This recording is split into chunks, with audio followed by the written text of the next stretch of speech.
Welcome to a walking tour in Rome. This time we will guide you from Capitoline Hill to Altare Della Patria. This is not just another video. We'll give you all the details on what to see, what to do, and how to explore this fascinating area. We begin at the historic Capitoline Hill, its stunning square, museums, and the famous she-wolf statue.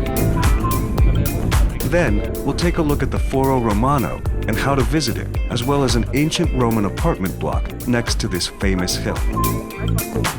Next, we'll show you how to visit the incredible Vittoriano for free and everything else you can see nearby, from the Colosseum and its pedestrian area to Foro di Augusto and even a lesser-known ancient theater by Rome's small river.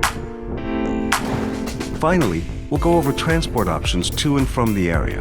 So make sure to enable subtitles in your language, and let's get started. Our journey begins at the Coordinata Capitolina, the magnificent sloping staircase designed by Michelangelo himself. Each step carries us higher, retracing the footsteps of ancient Romans, visiting dignitaries and modern travelers alike. The paving stones beneath us whisper stories of the past, guiding us toward one of the most breathtaking squares in Rome, Piazza del Campidoglio. As we step onto the elegant Capitoline Square, we're surrounded by grandeur. Three remarkable buildings dominate the scene. To our left, Palazzo Nuovo, home to the Capitoline museums, where masterpieces of Roman sculpture, including the famous Dying Gaul, await. At the center is Palazzo Senatorio, the historic seat of Rome's city government, adorned with an impressive staircase. To our right, Palazzo dei Conservatori houses even more treasures, priceless paintings, intricate frescoes, and fragments of colossal ancient statues. But just behind these grand structures lies a symbol of Rome's very identity, the she-wolf of Rome. This small yet powerful statue tells the legendary tale of Romulus and Remus, the twin brothers raised by a she-wolf whose story gave birth to the eternal city. Moving forward, we reach a breathtaking panoramic view of the Roman Forum. We look out over the heart of ancient Rome, where emperors ruled, senators debated, and gladiators once walked. Just ahead, we find the Insula Romana, an ancient Roman apartment complex. This structure offers a rare glimpse into everyday life. Multi-story housing blocks were home to common citizens, bustling with merchants, artisans, and families. Before we set foot inside the Grand Vittoriano, let's take a moment to talk about what you're seeing, or rather, what you would see if you were standing here today. Right now, Piazza Venezia is not the open, bustling square that many visitors remember. Instead, it's a massive construction site, part of Rome's ambitious expansion of Metro Line C. To give you a clearer view of the area, we're using footage we shot before the works began. The current Metro C line runs from the eastern suburbs of Rome, with its last operational stop at San Giovanni, where it connects with the existing Metro A line. The next completed stop will be Colosseum, Foro Imperiali, expected to open before this stretch reaches Piazza Venezia. This station will provide a direct metro link to the Roman Forum and Colosseum, transforming access to these iconic sites.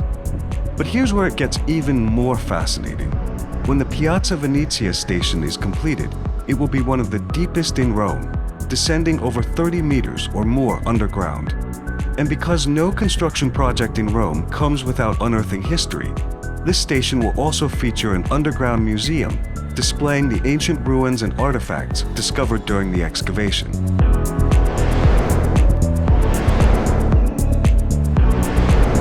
Now we've made it to the Vittoriano, and what a view. From up here, Rome stretches out in all directions. Ancient ruins, Renaissance domes, and bustling streets, all woven together in a breathtaking panorama. So let's talk about this striking monument. Officially known as the Altare Della Patria, or the Victor Emmanuel II National Monument, it was built to honor Italy's first king, Victor Emmanuel II, who played a crucial role in the unification of Italy. Before this grand white marble structure stood here, the area was filled with medieval buildings, which were unfortunately demolished to make way for the monument in the late 19th century. Construction began in 1885 and lasted several decades, with the final touches added after World War I. The monument is a symbol of Italian patriotism, housing the tomb of the unknown soldier, guarded by an eternal flame and two solemn soldiers.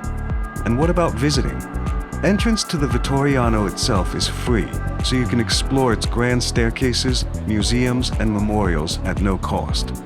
However, if you want to reach the very top for the most stunning 360-degree views of Rome, there's a panoramic elevator, which costs €12 per person. But trust me, the view is worth it. Standing here, looking out over the Eternal City, it's easy to see why this monument is such a powerful landmark, a bridge between Rome's past and its present. Yes, that's the Colosseum in the distance. It may seem far, but as you can see, it's actually a pleasant walk from here. We've covered it and the Roman Forum and Capitoline Hill in separate videos. One of the best parts about this area is that Via dei Fori Imperiali, the road stretching between the Colosseum and Piazza Venezia, is usually pedestrianized. That means you can take a leisurely stroll, soaking in the grandeur of ancient Rome as you go.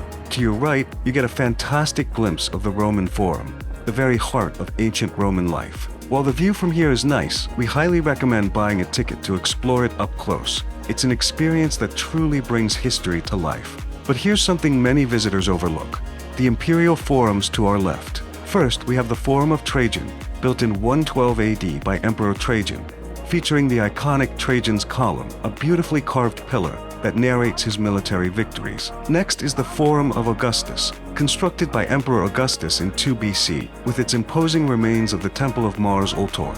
Just a quick tip, avoid walking here right at sunset, unless you want an unexpected Roman souvenir.